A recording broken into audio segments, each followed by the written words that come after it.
स्वागत है हमारे लखनऊ मंच न्यूज 24/7 हिंदी समाचार पत्र एवं न्यूज चैनल में। सही खबर, सच्ची खबर। कृपया सब्सक्राइब, लाइक, शेयर, कमेंट जरूर करें। बहुत महत्वपूर्ण है। जैसा कि आप जानते हैं कि 31 मई जो कल आने वाला दिन वो धूम्रपान निषेध के लिए है। तंबाकू के जितने भी प्रोडक्ट हैं उसके रोकथाम के लिए, तंबाकू उन्मूलन की दिशा में जो प्रयास दुनिया भर में हो रहे हैं उसको लेकर के ये डे मनाया जाता है, वर्ल्ड नो टोबैको डे। और बड़ी चिंता दुनिया भर में इसको लेकर के है। दुनिया के साथ साथ हमारे देश की जो स्थिति है वो और ज़्यादा खराब है अगर हम स्मोकिंग और तंबाकू प्रोडक्ट्स की बात करें तो।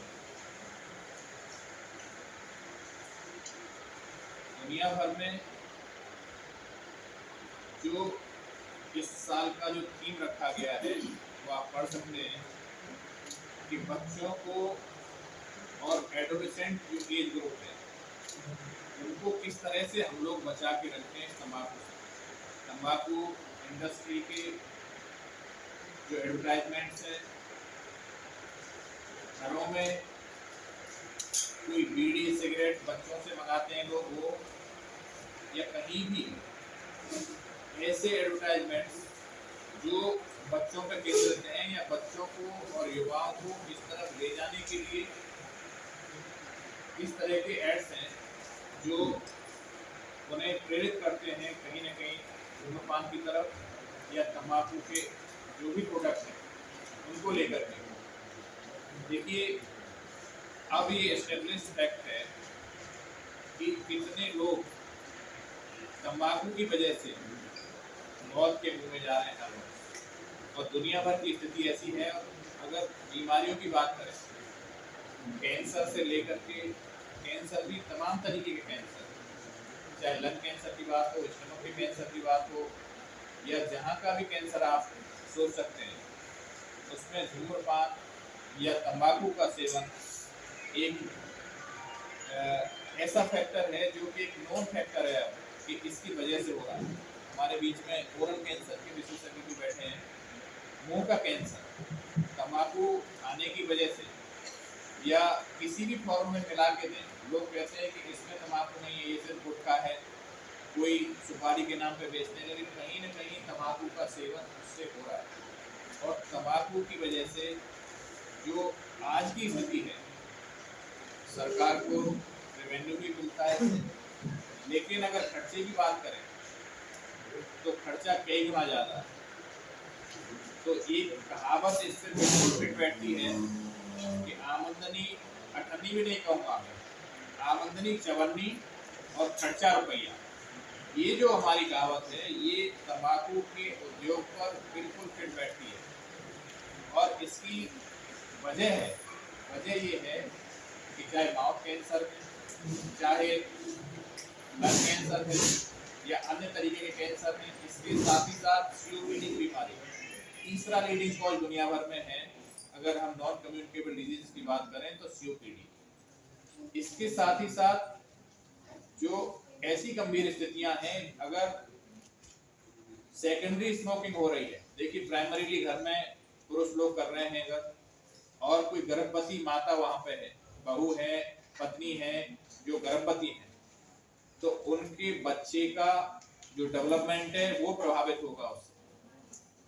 साथ ही साथ जो इम्पोर्टेंस है, पहले आपने देखा होगा कि सिगरेट पीते थे लोग और करते थे मर्दों वाली बात, लेकिन अब ये तय हो चुका है कि ये इम्पोर्टेंस का कारण है, एक बड़ा कारण इनफर्टिलिटी के लिए। और इम्पोर्टेंस का मेल्स में, फीमेल्स में इनफर्टिलिटी, अगर मेल्स की बात करें तो 60% इनफर्टिलिटी इस वजह से है, इम्पोर्टेंस है लोगों को। और महिलाओं में 30% इनफर्टिलिटी अगर हम बात करें तो स्मोकिंग की वजह से हो रही। तो बहुत सारे कारण और जितने भी हमारे डिजीज प्रोफाइल हैं सबसे बड़ी जो आपके लिए सर हमेशा बोलते हैं कि डरने वाली बात ये होती है कि हार्ट अटैक की बात करते हैं। अभी लंग अटैक की बात हुई, सीओपीडी की बात हुई, तो उससे लोग ज्यादा घबराते हैं, तो हार्ट अटैक से घबराते हैं। हार्ट अटैक, ब्रेन स्ट्रोक, लकवा मारना, ये तमाम तरीके की जो बीमारियां हैं, इसमें कई गुना तक इजाफा हो रहा है स्मोकिंग की वजह से। तो कोई भी, ये हमारे देश का भविष्य है। जो आज बच्चे हैं, कल को एडोलेसेंट होंगे, फिर एडल्ट होंगे, और ये हमारे भविष्य को बनाएंगे। यदि हमें सबसे आसान तरीका अपनाना है, तो इनको उस जद में जाने नहीं देना है, क्योंकि छुड़ाना कितना कठिन है आपने देख लिया। डी एडिक्शन क्लिनिक भी चल रहा है, तब भी मुश्किल से छोड़ रहे हैं, लेकिन शुरुआत जब करते हैं तो कुछ बहुत अच्छा नहीं लगता है लोगों को। मैंने भी देखा है, मुझे भी एक बार किसी ने जबरदस्ती पिला दिया, लेकिन मुझे बिल्कुल अच्छा नहीं लगा। लेकिन शायद मैं अगर उसे आगे कंटिन्यू करता, तो मुझे लगता है कि आज मैं भी नहीं छोड़ पाता। तो इसलिए जो देखिए, सोशल ऑब्लिगेशंस भी बहुत सारे हैं। सर ने बताया किस तरह से समाज में एक ये सिंबल बन गया है कि लोग चाय पिलाते हैं ना, बैठा के पानी चाय। गांव में अगर बात करें तो वहां पे चाय का चलन कम है, वहां बीड़ी सिगरेट हुक्का का ज्यादा है, और शहरों में हुक्का बार आ गए। तो अब मैं यही कहूंगा आपके माध्यम से कि जिन युवाओं को सुंदर दिखने के लिए, जिनकी इच्छा है कि वो सुंदर दिखें, वो यंग दिखें, तो एक तो सर कहते हैं कि सीखते रहना चाहिए। लर्निंग जो करता रहेगा तो वो बुजुर्गी में भी जवान रह सकता है। ये सर बहुत कहते हैं, और सर अप्लाई भी करते हैं। तो इसलिए भाई पिछले 30 साल से तो मैं देख रहा हूँ सर ऐसे ही कैसे हैं जैसे। और जो युवा युवती एवर यंग रहना चाहते हैं, वो स्मोकिंग की तरफ बिल्कुल ना जाए। नपुंसकता से बचना है तो स्मोकिंग की तरफ ना जाए, पानपन से बचना है तो ना जाए, और स्वस्थ बच्चे हमारी माताएं बहनें पैदा करना चाहती हैं तो स्मोकिंग की तरफ बिल्कुल नहीं जाए, भूल कर भी नहीं। ये मैं आपके माध्यम से पूरे समाज को एक संदेश देना चाहता हूँ, और ये हम सबकी तरफ से आपको लगातार काम करना है। ऐसा नहीं है कि आज हमने कर दिया, हमारा लगातार क्लिनिक चल रहा है, लगातार डी एडिक्शन क्लिनिक चल रहा है, लेकिन इतनी बड़ी पॉपुलेशन में जो काम आप कर सकते हैं वो शायद हम नहीं कर सकते। एक मैसेज और है, तो बहुत लोग ये सवाल पूछते हैं, साहब हमने इतना साल तो पी लिया, हमें कुछ हुआ नहीं, अब क्या करें?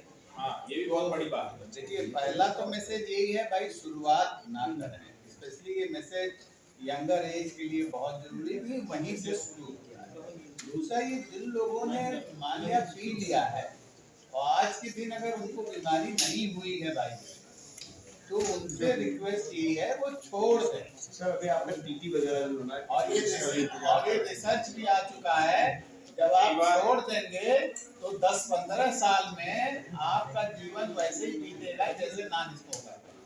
कई बार लोग कहते हैं एक पिंक जो फेफड़ा होता है नॉर्मल, वो गुलाबी रंग का होता है, बहुत सुंदर, और स्मोकर्स का फेफड़ा काला निकलता है, काले रंग का होता है। उस पे काम करें। एक सवाल, एक जो इशू बार बार उठता है कि हमने तंबाकू छुड़वा तो दिया लेकिन फिर से शुरू हो गया, चाहे वो शुरू में जो लोग नशा कर रहे हैं उनमें, या फिर जो बहुत लंबे समय तक भी तंबाकू लिए हुए हैं। तो किसी भी नशे के लिए यही होता है कि प्रयास कई बार करना पड़ता है, तब इसमें सफलता मिलती है। लेकिन अगर उनने प्रयास किया है और कुछ निश्चित समय, कुछ समय के लिए भी नशा छोड़ा है, तो नशे से होने वाले दुष्प्रभाव से उनने उतने समय के लिए उस इंसान को बचा लिया है, शरीर थोड़ा सा रिकवर करे। तो इस चीज को लेकर के हतोत्साहित नहीं होना है कि दोबारा नशा शुरू हो गया, दोबारा उस चीज को छोड़ने के लिए प्रयास किया जा सकता है। अब ये चीज होता है, कई बार कहते हैं कि हमारे जानने वाले थे, उनने अपने आप से यही पर प्रण किया और छोड़ दिया। कई बार कहते हैं लोग कि फिर इस चीज के लिए कोई नशा की दवाई या इलाज लेने की जरूरत नहीं।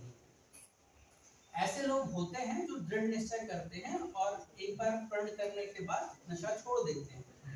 लेकिन ये भी देखा गया है कि अगर आप नहीं छोड़ पा रहे हैं और आप इलाज लें, दवाइयों की मदद लें और जो थेरेपी है उसकी मदद लें, तो आपके छोड़ने की संभावना बढ़ जाती है। तो अगर एक व्यक्ति बिना किसी नशे के, बिना किसी इलाज के छोड़ने के प्रयास करता है और उसके कंपेयर करें हम, जबकि वो कोई इलाज ले रहे हैं, जैसे अगर हम निकोटिन रिप्लेसमेंट थेरेपी दें तो उसमें उनके छोड़ने की संभावना दुगनी हो जाती है। या अगर कोई कॉम्बिनेशन ऑफ ट्रीटमेंट दे, जैसे निकोटिन रिप्लेसमेंट थेरेपी और कुछ और दवाइयाँ भी होती हैं, तो उनकी संभावना इससे भी